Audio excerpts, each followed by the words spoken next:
ആദരണീയരായ സഹോദരന്മാരെ, സഹോദരിമാരെ, നാട്ടുകാരെ, അസ്സലാമു അലൈക്കും വറഹ്മത്തുള്ളാഹി വബറകാതുഹു.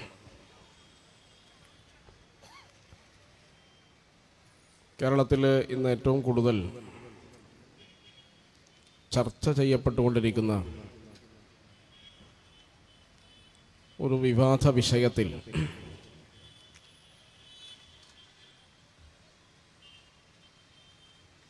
സമൂഹത്തിൻ്റെ താൽപ്പര്യത്തെ മുൻനിർത്തിക്കൊണ്ടും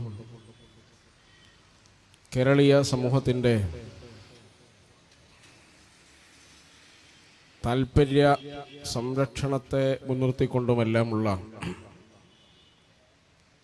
ഒരു സംഗമമാണ് സോളിഡാരിറ്റി യൂത്ത് മൂവ്മെൻറ്റ് ഇവിടെ സംഘടിപ്പിച്ചിട്ടുള്ളത്.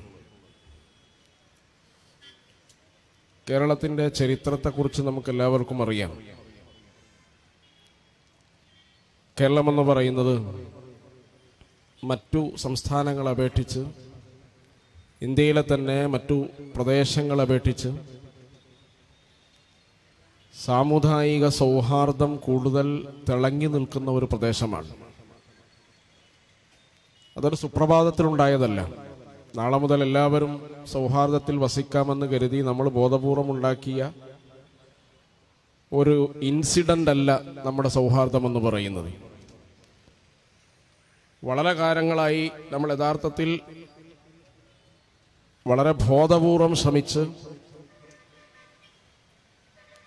ഈ പ്രദേശത്ത് ഉണ്ടാക്കിയതാണ് സാമുദായിക സഹവർത്തിത്വം എന്ന് പറയുന്നത്.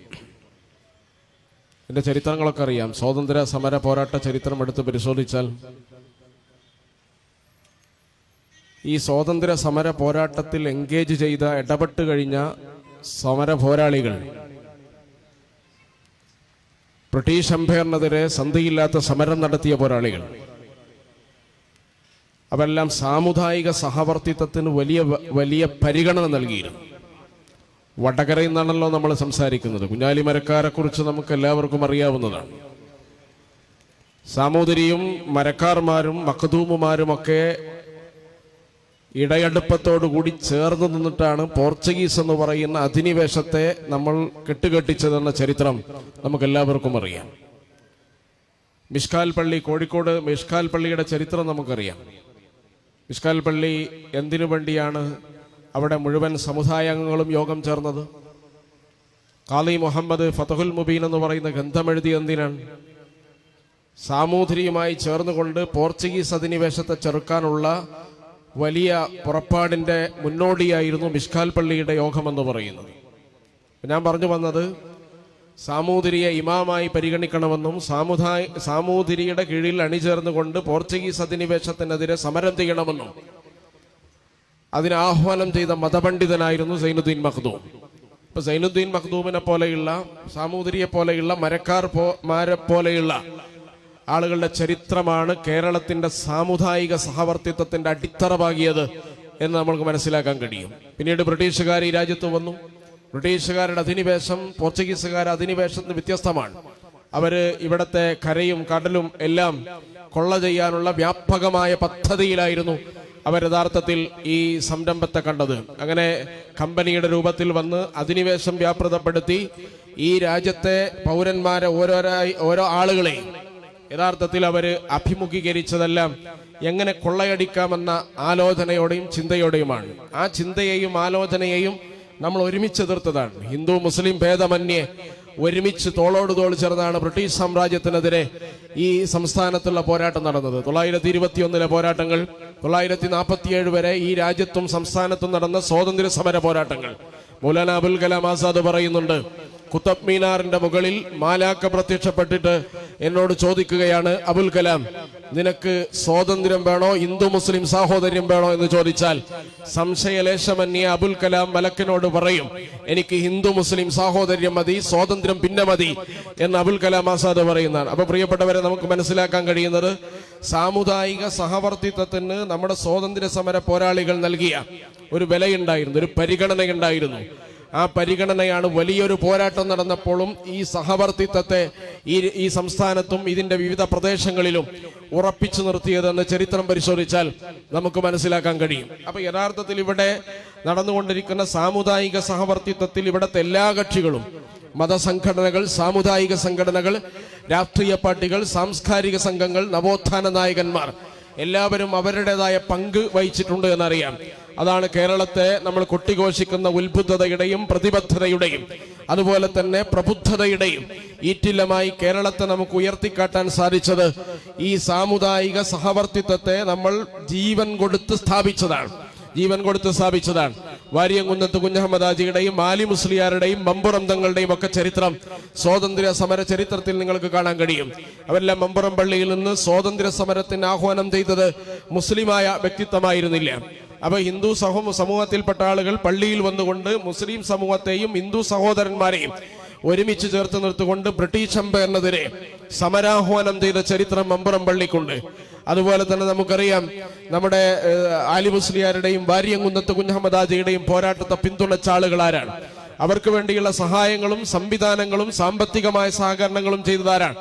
അവർക്ക് വേണ്ടിയുള്ള സൈനിക പരിശീലനത്തിന് ആവശ്യമായ സ്ഥലവും സൗകര്യവും അനുവദിച്ചു നൽകിയതാരാണ്? ഇങ്ങനെ നമ്മൾ ചരിത്രത്തെ ഇഴകീറി പരിശോധിച്ചാൽ നമുക്ക് മനസ്സിലാവുന്ന ഒരു കാര്യമുണ്ട്.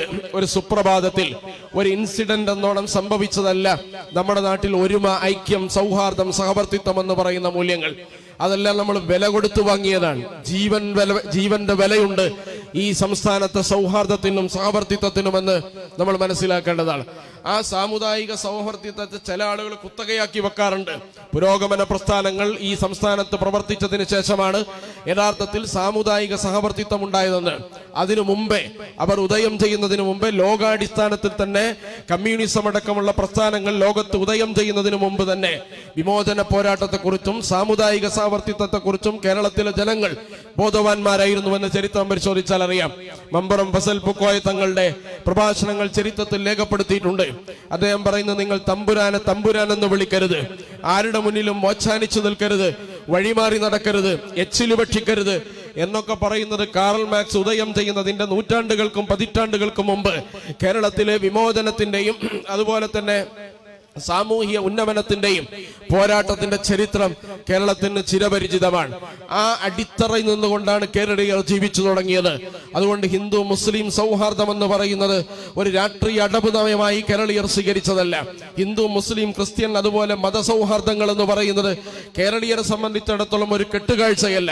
അവർ ജീവിതത്തിൽ പഠിച്ച് പരിപാലിച്ച് അതിന് വെള്ളവും വളവും നൽകി ആയുസിന്റെ കാലം മുഴുവൻ പരിപാലിച്ച ഒരു സഹവർത്തിത്വ മൂല്യങ്ങൾ സമീപകാലങ്ങളിൽ അത് ഇങ്ങനെ ഇടവിരിഞ്ഞ് ഇല്ലാതെയായി പോകുന്നത് കൺമുന്നിൽ കാണുമ്പോൾ ബുദ്ധിയും വിവേകമുള്ള ആളുകൾ പ്രതികരിക്കും. അതാണ് ഇവിടെ സംഭവിച്ചുകൊണ്ടിരിക്കുന്നത്. അത് നമ്മൾ മനസ്സിലാക്കേണ്ട കാര്യമാണ്. അപ്പൊ യഥാർത്ഥത്തിൽ ഇവിടെ നടന്നുകൊണ്ടിരിക്കുന്ന ഈ സാമുദായിക ധ്രുവീകരണത്തിന് ആക്കം കൂട്ടുന്ന പ്രക്രിയകളുണ്ട്, പ്രോസസ്സുകളുണ്ട്. അതിലാര് കെട്ടിച്ചേർന്നാലും മുഖം നോക്കാതെ അവരെ എതിർക്കാൻ കേരളീയ സമൂഹത്തിന് ആർജവം നൽകുന്നത് അവരുടെ ചരിത്രത്തിന്റെ പാരമ്പര്യത്തിന്റെ പിൻബലമാണ് എന്നുകൂടി നമ്മൾ മനസ്സിലാക്കേണ്ടതാണ്. അപ്പൊ സ്വാതന്ത്ര്യ സമരത്തിൽ നമ്മൾ പങ്കാളികളായത് ഇവിടത്തെ സാഹോദര്യത്തെ കാത്തുസൂക്ഷിക്കാൻ വേണ്ടിയാണ്. കാരണം ഡിവൈഡ് ആൻഡ് റൂൾ എന്ന് പറയുന്ന ഭിന്നിപ്പിക്കുക, വിദ്വേഷമുണ്ടാക്കുക, വിഷം പെയ്യിക്കുക എന്ന് പറയുന്നത് ബ്രിട്ടീഷുകാരന്റെ അജണ്ടയാണ്. ബ്രിട്ടീഷുകാരെങ്ങനെയാണ് അത് ഇവിടെ പരിപാലിച്ചത് നമുക്കറിയാം. ഹിന്ദുവിനെയും മുസ്ലിമിനെയും അതുപോലെ തന്നെ വിവിധ മത സാമൂഹികമായ സംഘങ്ങളെയും തമ്മിൽ ചേരാത്ത വിധം അകലത്തിലേക്ക് നിർത്തുക എന്ന ഒരു രാഷ്ട്രീയ നയത്തിന്റെ ഉദാഹരണങ്ങൾ നമുക്ക് കാണാൻ കഴിയും. ബ്രിട്ടീഷുകാരൻ ഡിവൈഡ് ആൻഡ് റൂൾ എന്ന് പറയുന്ന പദ്ധതി ഇന്ത്യയിൽ ആദ്യം നടപ്പിലാക്കിയത് അയോധ്യയിലെ ഫൈസാബാദിലാണ്. 992 ബാബരി മസ്ജിദ് തകർത്തതിലൂടെ സംഘപരിവാർ ആ അജണ്ടയുടെ പൂർത്തീകരണം നടത്തിയത് ചരിത്രത്തിൽ നമുക്ക് കാണാൻ കഴിയുന്നതാണ്. ആദ്യത്തെ വർഗീയ കലാപത്തിന്റെയും വർഗീയ സംഘർഷത്തിന്റെയും കേസ് രജിസ്റ്റർ ചെയ്യപ്പെട്ട ഇന്ത്യയിലെ സ്ഥലമാണ് ഫൈസാബാദ് എന്ന് പറയുന്നത്. ആ ഫൈസാബാദിൽ അത് 92 ഡിസംബർ 6 പൂർത്തീകരിച്ചു കൊടുത്തതാരാണ്? അപ്പൊ ഞാൻ പറഞ്ഞു വന്നത്, ഈ ബ്രിട്ടീഷുകാരൻ പാകിയ വിഷവിത്തുകളുടെ ലാഭവും മൂലധനവും ഒരുമിച്ച് അനുഭവിക്കുന്നത് ഇന്ത്യയിൽ നിന്ന് സംഘപരിവാർ വിദ്വേഷ രാഷ്ട്രീയമാണ്. ആ വിദ്വേഷ രാഷ്ട്രീയത്തെ ഈ രാജ്യത്ത് ഇങ്ങനെ തിടം വെച്ച് അതിനെ വലുതാക്കി വികസിപ്പിക്കുന്നതിൽ ബ്രിട്ടീഷുകാരൻ പാകിയ വിത്തുകൾ ഉണ്ട് എന്ന് നമുക്ക് നിഷേധിക്കാൻ കഴിയില്ല. അങ്ങനെ ബ്രിട്ടീഷുകാരൻ അവരുടെ ഭരണവും അവരുടെ സാമ്രാജ്യത്വവും ആധിപത്യവും അരക്കെട്ടുറപ്പിക്കാൻ വേണ്ടി ഈ രാജ്യത്ത് സൗഹാർദ്ദത്തോടെയും സാഹോദര്യത്തോടെയും പാരസ്പര്യത്തോടെയും ജീവിച്ച ജനങ്ങളെ ഭിന്നിപ്പിക്കുക എന്നത് രാഷ്ട്രീയ അജണ്ടയുടെ ഭാഗമായി സ്വീകരിച്ചപ്പോ അതിനെതിരെ കലഹിച്ചവരും തർക്കിച്ചവരും യുദ്ധം ചെയ്തവരും പോരാടിയവരുമാണ് വടകരയടക്കമുള്ള ഈ മലബാറിലെയും ഈ കേരളത്തിന്റെ വിവിധ പ്രദേശങ്ങളിലുമുള്ള ജനങ്ങളെന്ന് പറയുന്നത്. അതുകൊണ്ട് സൗഹാർദ്ദത്തെയും സഹവർത്തിത്വത്തെയും ആര് ഇല്ലാതെ ചെയ്യുന്നോ അവരെ തീണ്ടാപ്പാട് അകലെ നിർത്താൻ, തൊട്ടുകൂടായ്മ അവരോട് പുലർത്താൻ കേരളീയ സമൂഹം ജാഗ്രത കാണിച്ചത് അവർക്ക് ഇതിന്റെ ചരിത്രമറിയാം, അവർക്ക് ഇതിന്റെ വേവറിയാം, അവർക്ക് ഇതിന്റെ നോവറിയാം എന്നതുകൊണ്ടാണ്. അതുകൊണ്ട് പ്രിയപ്പെട്ടവരെ, കേരളീയ സമൂഹത്തിന്റെ ഈ ജാഗ്രതക്ക് സമീപകാലത്ത് അയവ് വരുത്തുന്ന സമീപനങ്ങൾ ചില കക്ഷികളുടെ ഭാഗത്തുനിന്നുണ്ടായിട്ടുണ്ട് എന്നത് നിസ്തർക്കമായ കാര്യമാണ്. നമുക്കറിയാം, കഴിഞ്ഞ 10 വർഷത്തെ മാത്രം ചരിത്രം എടുത്ത് പരിശോധിച്ചാൽ ഇന്ത്യയിലും കേരളത്തിലും ഇസ്ലാമോഫോബിയയുടെ പേരിൽ ഈ രാജ്യത്ത് ഛർദിച്ച ടൺ കണക്കിന് വിസർജ്യങ്ങളുണ്ട്.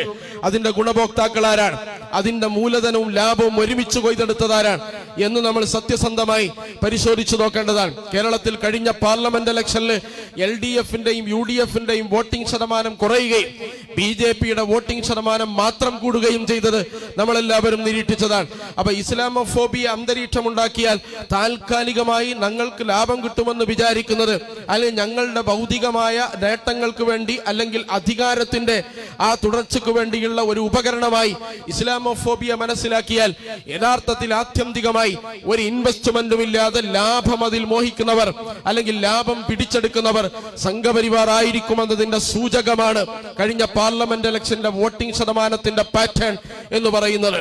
ഒരു നിയമസഭാ മണ്ഡലത്തിലും 1ാം സ്ഥാനത്തെത്താത്ത ഒരു കക്ഷി 11 നിയമസഭാ മണ്ഡലങ്ങളിൽ ഭൂരിപക്ഷത്തിലെത്തിയത് എങ്ങനെയാണ് നിങ്ങൾ എടുത്തു പരിശോധിക്കേണ്ടതാണ്. 11 നിയമസഭാ മണ്ഡലങ്ങളിൽ BJP 1ാം സ്ഥാനത്തെത്തി. എന്തുകൊണ്ടാണ്? അവരുടെ വോട്ടിംഗ് ശതമാനം 3% വർദ്ധിച്ചതെങ്ങനെയാണ്? അവർക്ക് അതുപോലെ തന്നെ 30ഓളം മണ്ഡലങ്ങളിൽ നിർണായകമായ സ്വാധീനമായി നിയമസഭാ മണ്ഡലങ്ങളിൽ BJP പോലെയുള്ള ഒരു കക്ഷി എങ്ങനെ വളർന്നു എന്ന് നോക്കുമ്പോൾ കഴിഞ്ഞ കുറെ കാലങ്ങളായി ഇടതുപക്ഷ സംവിധാനങ്ങൾ ഈ സംസ്ഥാനത്ത് പയറ്റിക്കൊണ്ടിരിക്കുന്ന ഒരു സോഷ്യൽ എഞ്ചിനീയറിംഗ് ഉണ്ട്, ഒരു സാമൂഹ്യ സംഘാടനമുണ്ട്. ആ സംഘാടനത്തിന്റെ റിസൾട്ട് കൊയ്തതാരാണ്? യഥാർത്ഥത്തിൽ അതിന് വെള്ളവും വളവും നൽകുന്നത്, അതിന് മൂലധനം ഇറക്കുന്നത്, അതിന് ഇൻവെസ്റ്റ്മെന്റ് ധാരാളമായി അതിലേക്ക് നിക്ഷേപിക്കുന്നത് ഇടതുപക്ഷമാണെങ്കിലും അതിന്റെ കൂട്ടുകച്ചവടത്തിൽ ഏറ്റവും അധികം ലാഭം കൊയ്യുന്നത് AKG സെന്റർ അല്ല, മാരാർ ഭവനാണെന്ന ബോധം യഥാർത്ഥത്തിൽ ഇവിടെ പുരോഗമന പ്രസ്ഥാനങ്ങൾക്കുണ്ടാവണം.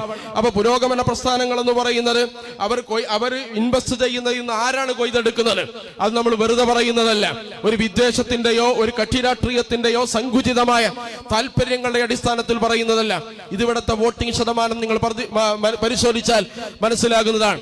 കേരളത്തിൽ 19 എംപിമാർ സെക്കുലർ ഭാഗത്ത് നിൽക്കുമ്പോൾ ഒരു MP എങ്ങനെയാണ് കേരളത്തിൽ ഉണ്ടായത് എന്ന് നമ്മൾ സത്യസന്ധമായി പരിശോധിച്ചു നോക്കേണ്ടതാണ്.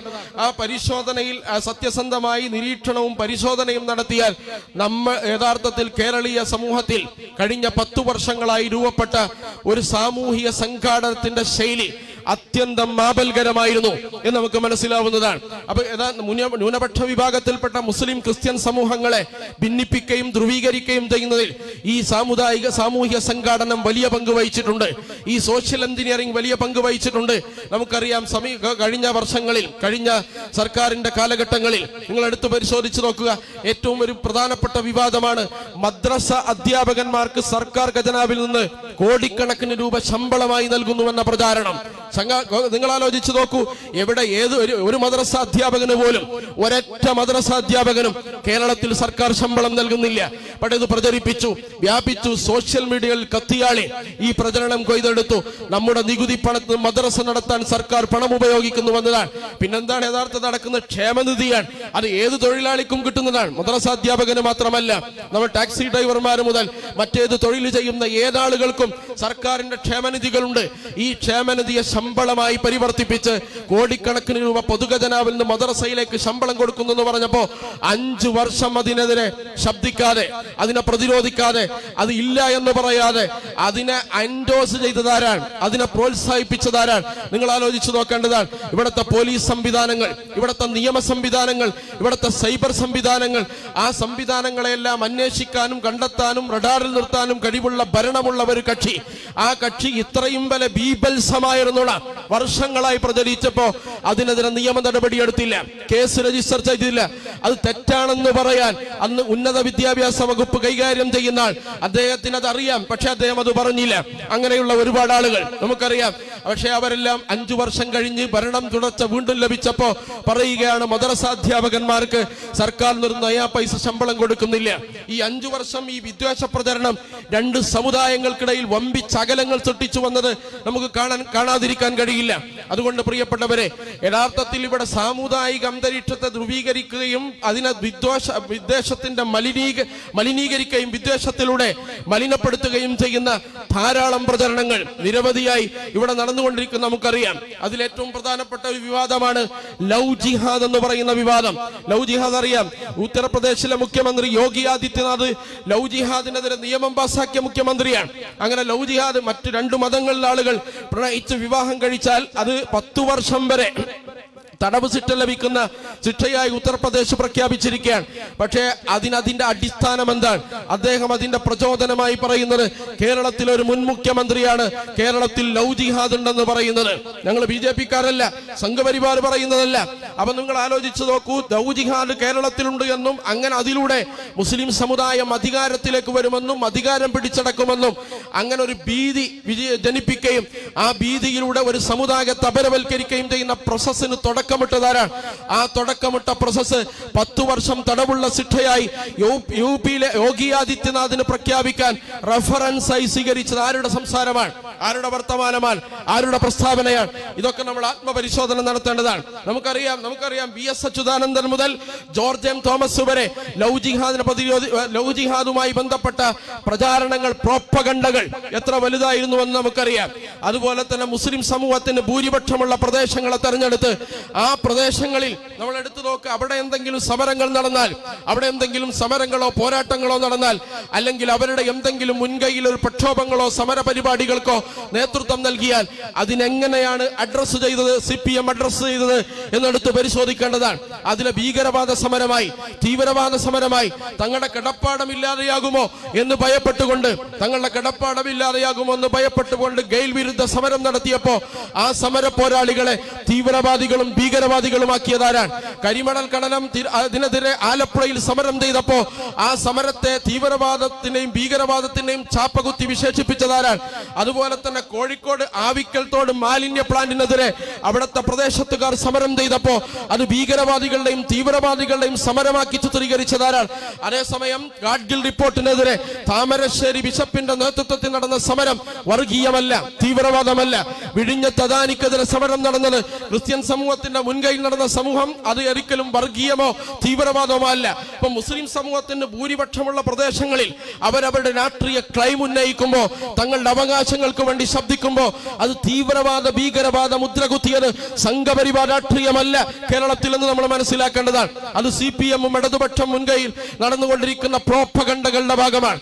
അങ്ങനെ അവിടെ പ്രോപ്പഗണ്ടകളുടെ ഭാഗമായി തീവ്രവാദവൽക്കരിക്കുകയും ഭീകരവൽക്കരിക്കുകയും ചെയ്യുക, അങ്ങനെ മുസ്ലിം കമ്മ്യൂണിറ്റിയെ പൈശാചികവൽക്കരിക്കുന്നത് കേരളത്തിലെങ്കിലും സംഘപരിവാറിനേക്കാൾ കൂടുതൽ ഇൻവെസ്റ്റ്മെന്റ് നടത്തിയത് നിസ്സംശയം ഇടതുപക്ഷമാണെന്ന് നമുക്ക് മനസ്സിലാക്കാൻ കഴിയും, പ്രത്യേകിച്ച് CPM ആണ്.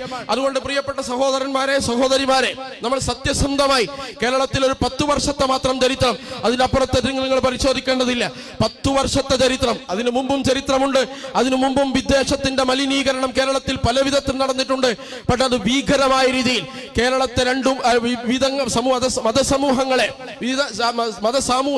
സാമുദായിക സംഘങ്ങളെ 2 തരത്തിലേക്ക് മാറ്റി ചിന്തിക്കുന്നതിലും അതിനെ ധ്രുവീകരിക്കുന്നതിലും വലിയ ഇൻവെസ്റ്റ്മെന്റ് നടത്തിയ ഒരുപാട് വിവാദങ്ങൾ നമുക്കറിയാം. ആ വിവാദങ്ങളെല്ലാം അതിലേറ്റവും പ്രധാനപ്പെട്ട വിവാദമാണ് ലവ് ജിഹാദ് എന്ന് പറയുന്ന വിവാദം. ലവ് ജിഹാദ് എന്ന് പറയുന്ന വിവാദം കേരളത്തിൽ കൊടുമ്പിരി കൊണ്ടതിന്റെ റിസൾട്ടാണ് സംഘപരിവാറിന്റെ കേരളത്തിൽ ആധിപത്യത്തിന്റെ 1ാമത്തെ ഇൻവെസ്റ്റ്മെന്റ് എന്ന് നമ്മൾ മനസ്സിലാക്കേണ്ടതാണ്. ഒരു സാമൂഹിക വിദ്വേഷ പ്രചാരണം നമ്മൾ വിചാരിച്ച തലത്തിൽ നിൽക്കുകയില്ല. അതിന്റെ റിസൾട്ട് നമുക്ക് തന്നെ കിട്ടണമെന്ന് വാശി പിടിച്ചതുകൊണ്ട് ഒരു കാര്യവുമില്ല. അതിന്റെ റിസൾട്ട് ആരാണ് കൊണ്ടുപോകുക? എന്ന് നിസ്സംശയം നമുക്കറിയാവുന്നതാണ്. കേരളത്തിലെ സമീപകാലത്ത് രൂപപ്പെട്ട സാമുദായിക അന്തരീക്ഷത്തിലുണ്ടായ വിള്ളലുകൾ എന്ന് പറയുന്നത്.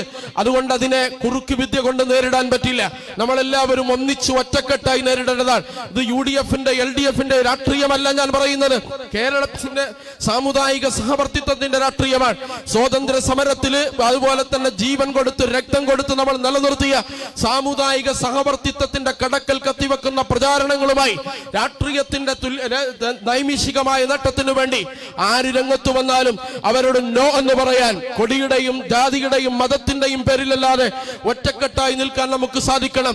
ദുരന്തങ്ങൾ വരുമ്പോ നമ്മൾ അങ്ങനെ ഒറ്റക്കെട്ടായി പ്രതിരോധിച്ചവരാണ്. ദുരന്തങ്ങളിൽ നമ്മൾ അങ്ങനെയാണ്. വയനാട് നിങ്ങൾ ആലോചിച്ചു നോക്കുക. വയനാട് ഉരുൾപൊട്ടുണ്ടായി കേരളം കണ്ട ഏറ്റവും വലിയ ദുരന്തം. അതിന്റെ ആഴവും വ്യാപ്തിയും എത്രയാണെന്ന് കേരളത്തിന് ഇപ്പോഴും തിട്ടപ്പെടുത്താൻ സാധിച്ചിട്ടില്ല. ഒരു സർക്കാർ സംവിധാനത്തിന് പോലും അതിന്റെ നട്ടങ്ങൾ എത്രയാണെന്ന് ഊഹിക്കാൻ പോലും കഴിയുന്നില്ല. അത്ര വലിയ വിപത്ത് വന്നപ്പോ കൊടിയുടെയും ജാതിയുടെയും മതത്തിന്റെയും നിറം നോക്കാതെ മനുഷ്യർ അവരുടെ കരങ്ങൾ ചേർത്ത് പിടിച്ച് ഉരുൾപൊട്ടലിനേക്കാൾ വലിയ രീതി ശക്തിയോടുകൂടി ആ ദുരന്തത്തെയും ആ ദുരന്തത്തിന് ശേഷമുള്ള ദുരിതാശ്വാസ പ്രവർത്തനങ്ങളെയും പുനരധിവാസ പ്രവർത്തനങ്ങളെയും എങ്ങനെയാണ് കേരളീയർ മനുഷ്യ നന്മ കൊണ്ട് പ്രതിരോധിച്ചു നിർത്തിയത് എന്ന് നമുക്കറിയാം. സമീപ ദിവസങ്ങളിൽ നമ്മൾ എല്ലാവരും കണ്ടതാണ്. അതുകൊണ്ട് പ്രിയപ്പെട്ടവരെ, നമുക്ക് ദുരന്തങ്ങളെ പ്രതിരോധിച്ച ഒരു ചരിത്രമുണ്ട്, അത് ഒന്നിച്ചു നിന്നുകൊണ്ടാണ്. നമ്മൾ ദുരന്തങ്ങളെ തടുത്ത ചരിത്രമുണ്ട്, അത് ഒന്നിച്ചു നിന്നുകൊണ്ടാണ്. അങ്ങനെ ഒന്നിച്ചു നിന്നുകൊണ്ട് സാമുദായിക വിദ്വേഷ ദുരന്തത്തെ ഒന്നിച്ചെതിർക്കാൻ അത് കേരളത്തിൽ ഉണ്ടാക്കുന്നത് ഉരുൾപൊട്ടലേക്കാൾ ആഘാതമാണ്. അതിന്റെ വ്യാപ്തിയും ആഴവും ഇന്നും നാളെയും മറ്റന്നാളെയുമായി നിലനിൽക്കുന്ന മാത്രം അവശേഷിക്കുന്ന ഒരു കാര്യമല്ല. തലമുറകളായി ഞാൻ നേരത്തെ തുടക്കത്തിൽ സൂചിപ്പിച്ചല്ലോ, ലവ് ജിഹാദ് നിങ്ങൾ എടുത്ത് പരിശോധിച്ചു നോക്കുക. ലവ് ജിഹാദ് കാലത്ത് ക്യാമ്പസിൽ പഠിച്ചവരാണ് ഇന്ന് സംഘപരിവാറിനെ പ്രതിരോധിക്കുന്ന സൈബർ പോരാളികൾ അധികവുമെന്ന് പരിശോധിച്ചാൽ അറിയാം. അന്ന് ക്യാമ്പസിൽ പഠിച്ച ആളുകൾ ഈ സാമുദായിക വിദ്വേഷത്തിന്റെയും ധ്രുവീകരണത്തിന്റെയും പാഠഭാഗങ്ങൾ കൂടി സിലബസിൽ പഠിച്ചവരാണ്. അതുകൊണ്ട് തന്നെയാണ് അന്ന് ക്യാമ്പസിൽ പഠിച്ച ആളുകൾ പലരും ഇന്ന് സൈബർ ആൻഡലുകളിൽ സംഘപരിവാറിനെ ന്യായീകരിച്ച് പ്രത്യക്ഷപ്പെടാനുള്ള കാരണം ഈ ധ്രുവീകരണത്തിന്റെ പാഠപുസ്തകങ്ങൾ അവർ ക്യാമ്പസിൽ നിന്ന് പഠിച്ചത് കൊണ്ടാണ്. അതുകൊണ്ട് നമ്മൾ ഉയർത്തുന്ന വിവാദങ്ങൾ അത് സമുദായങ്ങൾ തമ്മിൽ അടുപ്പിക്കുന്ന വിവാദങ്ങളാണെങ്കിൽ യഥാർത്ഥം നിങ്ങൾ ആലോചിച്ചു നോക്കൂ, അത് ഈ നാളെ മറ്റന്നാളെയുമായി നിന്ന് അവസാനിക്കുന്ന ഒരു വിവാദമായിരിക്കില്ല. തലമുറകളോളം വ്യാപിക്കുന്ന ആഴം അതിനുണ്ട് എന്ന് നമ്മൾ മനസ്സിലാക്കേണ്ടതാണ്. അതുകൊണ്ട് CPM-നോട് ഗുണകാംക്ഷയോട് കൂടി നമുക്ക് പറയാനുള്ളത്, നിങ്ങൾ സമുദായ ധ്രുവീകരണത്തിന് ഇൻവെസ്റ്റ് ചെയ്യുന്ന നിങ്ങളുടെ പ്രോപ്പഗണ്ടകൾ അവസാനിപ്പിക്കണമെന്നാണ്. നമുക്കറിയാം, വടകരയിൽ തന്നെയാണ് 51 വെട്ടുവെട്ടി അതിദാരുണമായി കൊല ചെയ്യപ്പെട്ട TP വധക്കേസ് നമുക്കറിയാം. TP എങ്ങനെയാണ് കൊല ചെയ്തെന്നത്? ആ കൊലപാതകത്തിന് ശേഷം മാഷാ അല്ലാഹ് സ്റ്റിക്കർ ഒട്ടിച്ച ഇന്നോവ എന്തിനാണ് ഇടതുപക്ഷം സ്ഥാപിച്ചത്?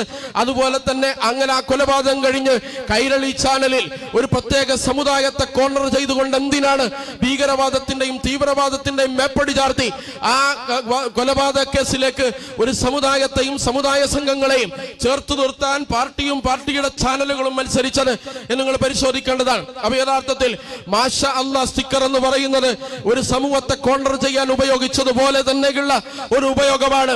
കാഫിർ വിവാദവുമായി ബന്ധപ്പെട്ട് ഇപ്പോൾ വടകരയിൽ തന്നെയാണ് അതും നടന്നുകൊണ്ടിരിക്കുന്നത്. അതുകൊണ്ട് പ്രിയപ്പെട്ടവർ, നമ്മൾ മനസ്സിലാക്കേണ്ടത് ഈ വിവാദം എന്ന് പറയുന്നത് നിങ്ങളുടെ താൽക്കാലികമായ നേട്ടത്തിനു വേണ്ടി ഉണ്ടാക്കിയ വിവാദമായിരിക്കാം. ആരാണ് ഇതിലകപ്പെട്ടത്? ഇതിന്ന് ഈ കുരുക്കിൽ നിന്ന് ഊരാൻ CPM-ന് ധാർമ്മികമായി സാധ്യമല്ല. രാഷ്ട്രീയമായും അതുപോലെ തന്നെ അവരുടെ എല്ലാ ശക്തിയും ഉപയോഗിച്ചുകൊണ്ട് തേച്ച് മാച്ചു കളയാൻ ഒരുപക്ഷെ കഴിഞ്ഞേക്കും. പക്ഷെ ധാർമ്മികമായ ഉത്തരവാദിത്വം CPM എന്ന് പറയുന്ന ഇടതുപക്ഷ പ്രസ്ഥാനത്തിന് ഈ കുരുക്കിന്ന് ഒഴിഞ്ഞു മാറാൻ സാധ്യമല്ല. നിങ്ങളെടുത്ത് പരിശോധിച്ചു നോക്കുക, ആരൊക്കെയാണ് ഇതിൽ പ്രതികളായി ചേർക്കപ്പെട്ടിട്ടുള്ളത്, ആരൊക്കെയാണ് ഇത് പ്രചരിപ്പിച്ചിട്ടുള്ളത്. നമുക്കറിയാം, ഏത് നട്ടപ്പാതിരക്കും അന്തമില്ലാതെ തലങ്ങും ബലങ്ങും ഇടതുപക്ഷത്തെയും അതിന്റെ സംവിധാനത്തെയും അതിന്റെ രാഷ്ട്രീയത്തെയും നീതി ന്യായങ്ങൾ നോക്കാതെ തലങ്ങും ന്യായീകരിച്ച മുഴുവൻ സൈബർ പോരാളികളും അവരുടെ സൈബർ ഗ്രൂപ്പുകളും അവർക്ക് ആധിപത്യമുള്ള സൈബർ ഇടങ്ങളുമെല്ലാം ഇതിൽ കക്ഷികളായി സംഘടനകളാണ്. പോരാത്തതിനാരാണ് മുൻ മന്ത്രിമാരും MLA-മാരും ഇതിനെ ന്യായീകരിക്കാനും മേമ്പടി ചാർത്താനും കട്ടിബാധ്യം എന്നെ മത്സരിച്ചു കൊണ്ടിരിക്കുകയാണ്. മറുഭാഗത്താരാണ് CPM-നെ നയിക്കേണ്ട നേതാക്കന്മാരും അവരുടെ മക്കളും ഇതിൽ കക്ഷികളാണ്. ഇത് പ്രചരിപ്പിച്ചതിന്റെ ആദ്യത്തെ ലിസ്റ്റ് പുറത്തു വന്നതിൽ മുഴുവൻ CPM-മായി ബന്ധപ്പെട്ടവരാണ്. അവരുടെ നേതാക്കന്മാരും അവർക്ക് വേണ്ടി തലങ്ങും വിലങ്ങും ന്യായീകരിക്കുന്ന രാഷ്ട്രീയ സൈബറിടങ്ങളും സൈബർ പോരാളികളുമാണ്. അതിൽ നിന്ന് കൈകഴുകി രക്ഷപ്പെടാൻ CPM ഇപ്പോൾ ഉപയോഗിക്കുന്നത് 1000 തവണ ജമാഅത്തെ ഇസ്ലാമി എന്ന് പറയലാണ്, 10,000 തവണ മൗദൂദി എന്ന് പറയലാണ്. അങ്ങനെ മൗദൂദി ജമാഅത്തെ ഇസ്ലാമി മേമ്പടി ചാർത്തി രക്ഷപ്പെടാൻ കഴിയുന്ന കുരുക്കിലല്ല CPM വടകരയിലെ വിവാദത്തിൽ പെട്ടിട്ടുള്ളതെന്ന് സാമാന്യ ബുദ്ധിയുള്ള എല്ലാവർക്കും മനസ്സിലാവുന്നതാണ്. അതുകൊണ്ട് പ്രിയപ്പെട്ടവരെ, യഥാർത്ഥത്തിൽ ഈ സൈബർ ഇടങ്ങളിലെല്ലാം യഥാർത്ഥത്തിൽ ഇലക്ഷന് മുമ്പ് നമുക്കറിയാം 25-ാം തീയതി ഇതാദ്യമായി പ്രത്യക്ഷപ്പെടുന്ന ഹാൻഡിൽ ആരാണ്, അത് ഏതാണെന്ന് പോലീസ് സംവിധാനം വെളിപ്പെടുത്തിയതാണ്. ആ വെളിപ്പെടുത്തിയ സംവിധാനത്തിന് പ്രൊമോഷൻ നൽകുന്ന അടിസ്ഥാനത്തിൽ പോലീസിനെ മാറ്റുകയാണ്, അതിന് നേതൃത്വം നൽകിയ ആളുകളെ ഇവിടെ നിന്ന് മാറ്റുകയാണ്. അതിന്റെ അടിസ്ഥാനം എന്താണ്? ഈ അന്വേഷണത്തെ ഏതെങ്കിലും അർത്ഥത്തിൽ സ്വാധീനിക്കാനുള്ള ശ്രമമുണ്ടോ എന്ന് ഞങ്ങൾ സംശയിക്കുകയാണ്. അങ്ങനെ പോലീസ് സംവിധാനത്തെ ഉപയോഗിച്ചും മറ്റു സംവിധാനത്തെ ഉപയോഗിച്ചും ഇതിനെ അട്ടിമറിക്കാൻ തീരുമാനിച്ചാലും മാഷാ അല്ലാഹ് സ്റ്റിക്കർ പോലെ എല്ലാ വർഷവും CPM-നെ വേട്ടയാടുന്ന ഒരു ധാർമ്മിക വിചാരണയായി, ഒരു സോഷ്യൽ ഓഡിറ്റിംഗിന്റെ ഭാഗമായി കാഫ്രി സ്ക്രീൻഷോട്ട് കേരളത്തിൽ എങ്ങും പറന്നു നടക്കുമെന്ന് CPM മനസ്സിലാക്കുന്നതാണ്. യഥാർത്ഥത്തിൽ നമ്മൾ ആലോചിച്ചു നോക്കേണ്ടത്, ഇവിടെ യഥാർത്ഥത്തിൽ ഇങ്ങനെ കൈകഴുകി രക്ഷപ്പെടാൻ പറ്റുന്ന ഒരവസ്ഥയിലല്ല CPM ഉള്ളത്. ഇതിന്റെ ധാർമ്മികമായ ഉത്തരവാദിത്തം ഏറ്റെടുത്തുകൊണ്ട് ഇതിന്റെ സമസ്താപരാധങ്ങളും ഏറ്റുപറഞ്ഞുകൊണ്ട് വടകരയിലെ ജനങ്ങളോട് പ്രത്യേകിച്ചും അതുപോലെ തന്നെ കേരളത്തിലെ മുഴുവൻ സമൂഹത്തോടും മാപ്പ് പറയാൻ CPM തയ്യാറാവണമെന്നാണ് സോളിഡാരിറ്റി യൂത്ത് മൂവ്മെന്റിന് പറയാനുള്ളത്. അതുകൊണ്ട് പ്രിയപ്പെട്ടവരെ, തെറ്റുപറ്റുന്നതിന് കുഴപ്പമില്ല. ഒരു രാഷ്ട്രീയ പ്രവർത്തനത്തിൽ, ഒരു രാഷ്ട്രീയമായ ആക്ടിവിസത്തിൽ അബദ്ധങ്ങൾ ഉണ്ടാവാം, തെറ്റുകൾ ഉണ്ടാവാം. പക്ഷേ ബോധപൂർവം തെറ്റുവരുത്തുന്നവർ, അബദ്ധങ്ങൾ ബോധപൂർവം സൃഷ്ടിക്കുന്നവർ, നമുക്കറിയാം CPM എന്ന് പറയുന്ന പാർട്ടിയുടെ സംവിധാനം നമുക്കറിയാം. കേരളത്തിൽ ഏറ്റവും പ്രധാനപ്പെട്ട ഒരു കേഡർ പ്രസ്ഥാനമാണ്. അവരെങ്ങനെയാണ് യഥാർത്ഥത്തിൽ സൈബർ സംവിധാനങ്ങളെ ഹാൻഡിൽ ചെയ്യുന്നത്, ഇലക്ഷൻ സമയത്ത് എങ്ങനെയാണ് ഓരോ പാർലമെന്റ് നിയോജക മണ്ഡലത്തിലും സൈബർ പോരാളികളെ വിന്യസിക്കുന്നത് എന്നൊക്കെ നമുക്കറിയാം. അവരുടെ അറിവോടെ അല്ലാതെ ഒരു പോസ്റ്റർ അടിക്കാൻ, അതിനെ പ്രചരിപ്പിക്കുവാൻ, അല്ലെങ്കിൽ ഏതെങ്കിലും അർത്ഥത്തിലുള്ള ഒരു സ്ക്രീൻഷോട്ട് ഉണ്ടാക്കുവാൻ, അല്ലെങ്കിൽ ഏതെങ്കിലും അർത്ഥത്തിലുള്ള ഒരു വീഡിയോയോ കണ്ടന്റോ സമൂഹത്തിലേക്ക് പ്രചരിപ്പിക്കാൻ സാധ്യമല്ല. അവരുടെ അറിവോടെ തന്നെയാണ് ഇത് പ്രചരിപ്പിച്ചിട്ടുള്ളതെന്നാണ് സമീപകാലത്തെ അവരുടെ നീക്കങ്ങളും സംസാരങ്ങളും എടുത്താൽ നമുക്ക് എത്താൻ കഴിയുന്ന നിഗമനം എന്ന് പറയുന്നത്. അതുകൊണ്ട് യഥാർത്ഥത്തിൽ ഇവിടെ പ്രചരിപ്പിച്ചുകൊണ്ടിരിക്കുന്നത് ഏറ്റവും വലിയ അപകടകരമായ ഒരു വാദമാണ്. ഈ വാദത്തിലൂടെ എങ്ങനെയാണ് നിങ്ങൾ ആലോചിച്ചു നോക്കൂ, ഇവിടെ ഇലക്ഷനിൽ നിന്ന് UDF-ന്റെ സ്ഥാനാർത്ഥി, അദ്ദേഹത്തിന്റെ പ്രചാരണത്തിൽ പങ്കെടുത്ത ആളുകളെല്ലാം മതം തലക്ക് പിടിച്ചവരാണ് എന്ന പ്രചാരണം നടത്തി. ഇതുപോലെ നേരത്തെ മലപ്പുറം ഉപതെരഞ്ഞെടുപ്പിൽ അവിടെ മുസ്ലിം ലീഗിന്റെ സ്ഥാനാർത്ഥി ജയിച്ചപ്പോ മലപ്പുറത്തിന്റെ രാഷ്ട്രീയ ഉള്ളടക്കം വർഗീയമാണ് എന്ന് CPM പറയുകയാണ്. അതുപോലെ തന്നെ പാണക്കാട് തങ്ങൾ യോഗി ആദിത്യനാഥിനെ പോലെയാണ് എന്ന് പറയുന്നത് ആരാണ്? ഇങ്ങനെ CPM 10 വർഷത്തിന്റെ ഉള്ളിൽ നടത്തിയ ടൺ കണക്കിന് വിസർജ്യങ്ങളുണ്ട്. ടൺ കണക്കിന് വിസർജ്യങ്ങൾ, ഇസ്ലാമോഫോബിയ സ്റ്റിക്കർ ഒട്ടിച്ച് നടത്തിയ എത്ര മാലിന്യങ്ങളാണ് CPM കേരളത്തിന്റെ തെരുവുകളിലേക്ക് ഒഴുക്കിവിട്ടത്, കേരളത്തിന്റെ പൊതുമണ്ഡലങ്ങളിലേക്ക് ഒഴുക്കിവിട്ടത്. അതിനെ അവർ പിടിച്ചാൽ, അല്ലെങ്കിൽ അവർ തെറ്റ് ബോധ്യപ്പെട്ട് തിരുത്തിയാൽ പോലും കരക്ക് കയറ്റാൻ പറ്റാത്ത വിധത്തിൽ സമൂഹത്തിന്റെ മനസ്സിലെ ഉള്ളിലേക്കും സിരകളിലേക്കും പടർന്നു കഴിഞ്ഞു. ആ പടർന്നു കഴിഞ്ഞതിന്റെ ഉദാഹരണങ്ങളാണ് കഴിഞ്ഞ ദിവസങ്ങളിലായി വിവിധ സമുദായ സംഘടനകളുടെ നേതാക്കന്മാരെല്ലാം മുസ്ലിം സമൂഹത്തിനെതിരെ വിദ്വേഷത്തിന്റെ പ്രസ്താവനയുമായി വരുന്നത്. അപ്പോൾ കേസെടുക്കുന്നുണ്ട്, പക്ഷേ അന്വേഷണമില്ല, അറസ്റ്റുകളില്ല. വിദ്വേഷ പ്രസംഗങ്ങൾ ആര് നടത്തിയാലും കേസെടുക്കാനുള്ള സംവിധാനവും നിയമവും ഇവിടെ ഉണ്ട്. പക്ഷെ അത് കേസിന്റെയോ അതുപോലെ തന്നെ അന്വേഷണത്തിന്റെയോ തലത്തിലേക്ക് വരാതെ അതിന് എൻഡോസ് ചെയ്യുന്ന സമീപനം കുറച്ചു കാലമായി നമ്മൾ നടത്തിക്കൊണ്ടിരിക്കുകയാണ്. ഇവിടുത്തെ സർക്കാരും ഭരണകൂടം നടത്തിക്കൊണ്ടിരിക്കുകയാണ്. അതിനെതിരെ കണ്ണു ചിമ്മുകയാണ്. ഇത്തരം വിദ്വേഷങ്ങളെയും പ്രസ്താവനകളെയും ലാഘവത്വത്തോടു കൂടി സമീപിക്കുകയാണ്. ഏത് പാർട്ടിയിൽ നിന്നും, ഏത് കക്ഷിയിൽ നിന്നും, ഏത് സമുദായ സംഘടനകളിൽ നിന്നും, ഏത് സമുദായത്തിന്റെ പാർട്ടിസിപ്പേഷനിൽ നിന്നുമാണ് ഇത്തരം അക്കൗണ്ടുകളും ഹാൻഡിലുകളും വരുന്നെന്ന് കണ്ടുപിടിക്കാൻ 10 മിനിറ്റ് തികച്ചു വേണ്ടതില്ല. പക്ഷെ അതിനെതിരെ അന്വേഷണമില്ല. എന്തുകൊണ്ട് അന്വേഷണമില്ല? ഞാൻ തുടക്കത്തിൽ സൂചിപ്പിച്ചു, ഇവിടുത്തെ അധികാരത്തിന്റെ കസേരയിൽ വീണ്ടും അമർന്നിരിക്കാൻ സമുദായത്തിൽ സംഘർഷമുണ്ടാക്കലാണ് ലാഭമെന്ന് തിരിച്ചറിഞ്ഞ 10 വർഷങ്ങൾ കേരളത്തിൽ നടന്നു കഴിഞ്ഞു പോവുകയാണ്. ഈ 10 വർഷങ്ങളുടെ മൂലധനം ഓരോ വർഷവും ഏറ്റവും ലാഭത്തിലാവുന്നത് AKG സെന്ററിനോ CPM-നോ അല്ല, BJP-ക്കും സംഘപരിവാറിനുമാണ്. അതുകൊണ്ട് പ്ലാനഡായി ഇസ്ലാമോഫോബിക്കായ പ്രചാരണങ്ങൾ അവസാനിപ്പിച്ച് സത്യസന്ധമായി മതനിരപേക്ഷ നിരപേക്ഷതയുടെ സംസ്കാരം ഉയർത്തിപ്പിടിച്ച് സെക്കുലറായി അതിനെ ഫേസ് ചെയ്യാനുള്ള ആർജവം കാണിക്കാതെ ജമാഅത്തെ ഇസ്ലാമിയെയും അതിന്റെ സംവിധാനങ്ങളെയും അതിന്റെ മറ്റു നേതാക്കന്മാരെയും അതുപോലെ തന്നെ അതിന്റെ മറ്റു സംവിധാനങ്ങളെയുമെല്ലാം എല്ലാ ദിവസവും രാവിലെയും വൈകുന്നേരവും പാർട്ടി സെക്രട്ടറി മുതൽ ലോക്കൽ സെക്രട്ടറി വരെയുള്ള ആളുകൾ ഒരേ ട്യൂണിൽ ഒരേ അച്ചിൽ ഒരേ രീതിയിൽ ആക്ഷേപിച്ചതുകൊണ്ട് ഈ പ്രശ്നത്തിൽ മുക്തമാകാൻ കഴിയില്ല എന്ന മിനിമം ബോധമെങ്കിലും രാഷ്ട്രീയ ബോധത്തിൽ നമുക്കുണ്ടാവേണ്ടതാണ്. അതുകൊണ്ട് ഇതിനെ സത്യസന്ധമായി അഭിമുഖീകരിക്കണം. തെറ്റും അബദ്ധവും പറ്റിയിട്ടുണ്ടെങ്കിൽ അത് പരസ്യമായി തുറന്നു പറയാൻ അവർ തയ്യാറാവണം. കേരളീയ ജനതയോട് ഞാൻ പറഞ്ഞല്ലോ, നമ്മൾ ജീവൻ കൊടുത്തു വാങ്ങിയതാണ് ഇവിടുത്തെ സാഹോദര്യം എന്ന് പറഞ്ഞത്.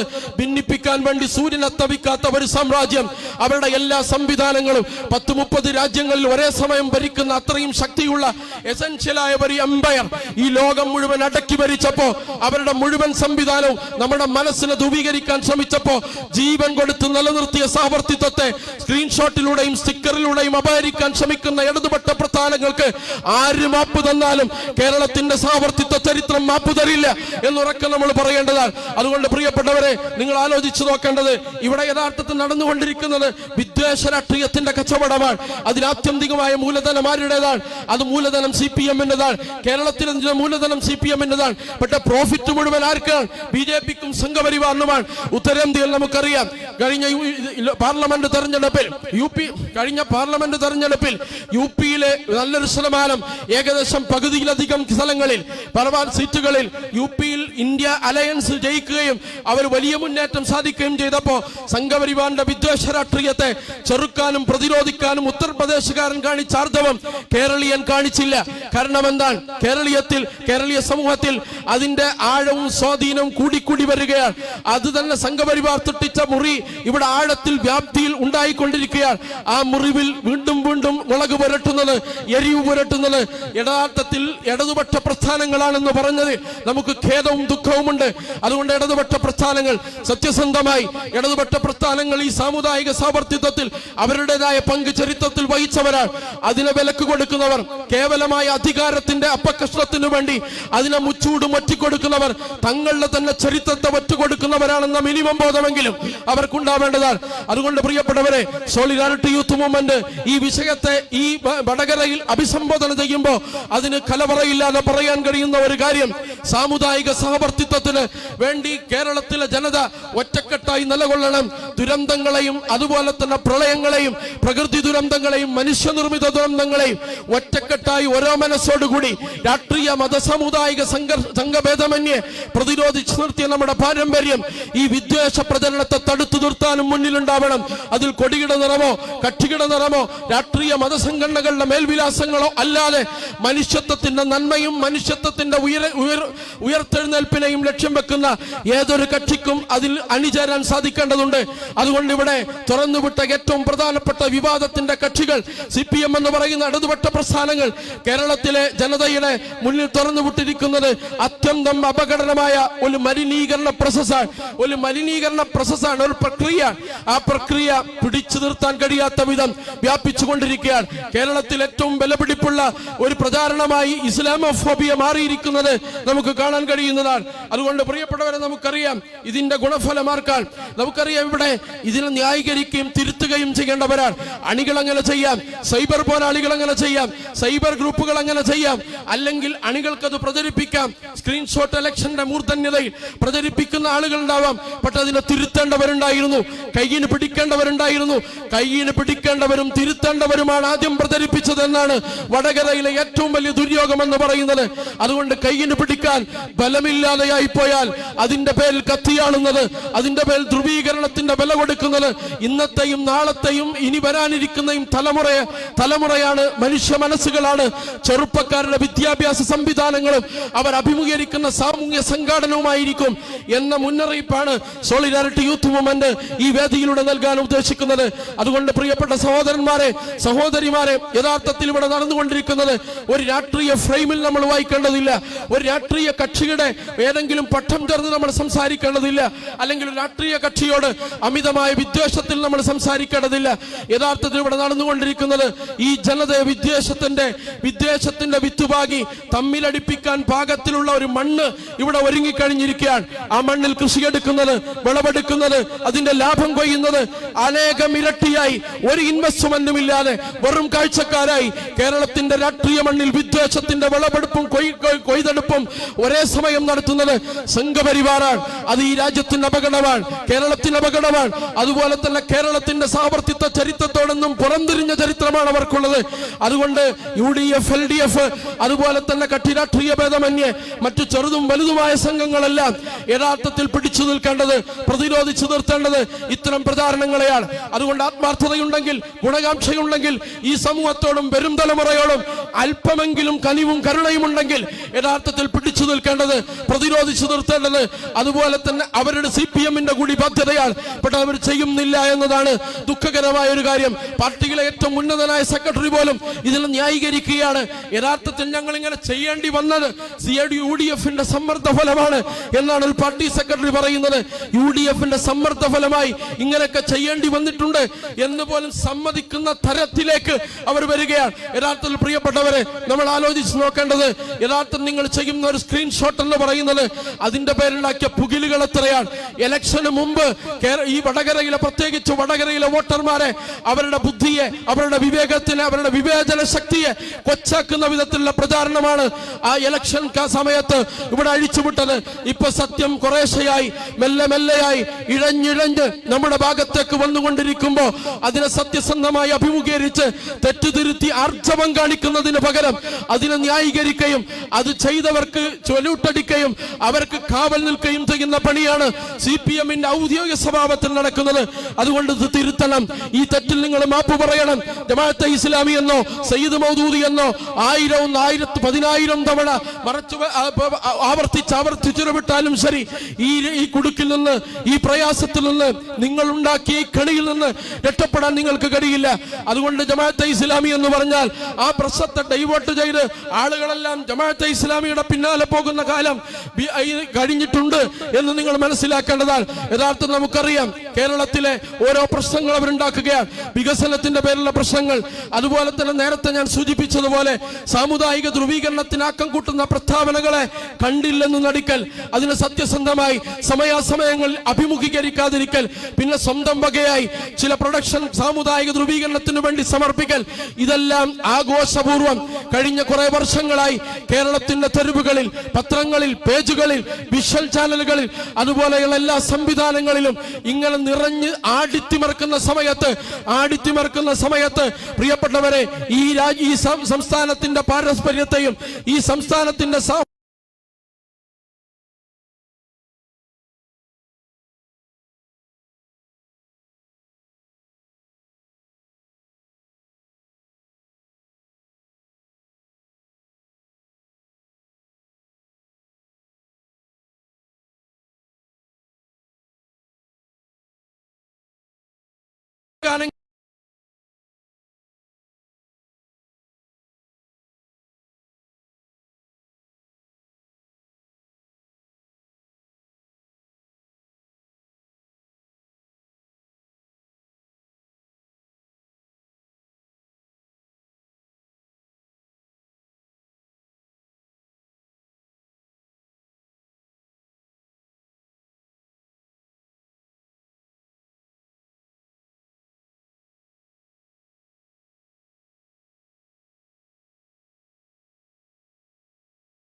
ാണ് പോർച്ചുഗീസുകാരുടെതിരെയും അതുപോലെ തന്നെ കുഞ്ഞാലിമരക്കാരുടെ അവർ പോരാട്ടത്തിൽ അവശേഷിച്ച ഏതാനും ചില തൂവാലകളും അതുപോലൊക്കെ മറമാടിക്കൊണ്ട് ആ പോരാട്ട കബറടക്കിക്കൊണ്ട് ആ പോരാട്ടത്തിന്റെ സ്പിരിറ്റിനെ താലോലിക്കുന്ന വടകരയുടെ മണ്ണിൽ നിന്ന് നമ്മൾ ഇനി പ്രഖ്യാപിക്കേണ്ടത്, നമ്മൾ രക്തം കൊടുത്തു വാങ്ങിയ സഹവർത്തിത്വത്തിന്റെ മൂല്യങ്ങളെ ഏത് സ്ക്രീൻഷോട്ട് വിവാദത്തിനും ഏത് ഫ്ലാഷ് ബാക്കിലൂടെയും അതുപോലത്തെ ഏത് സ്റ്റിക്കറിലൂടെയും ആരും അട്ടിമറിക്കാൻ ശ്രമിച്ചാലും അനുവദിക്കില്ല എന്ന് നെഞ്ചിൽ കൈവച്ച് പറയാനുള്ള ആർജവമാണ് പ്രിയപ്പെട്ടവരെ. കട്ടിരാഷ്ട്രീയ ഭേദമന്യേ നമ്മൾ ഇവിടെ എടുക്കേണ്ട പ്രതിജ്ഞ എന്ന് പറയുന്നത്.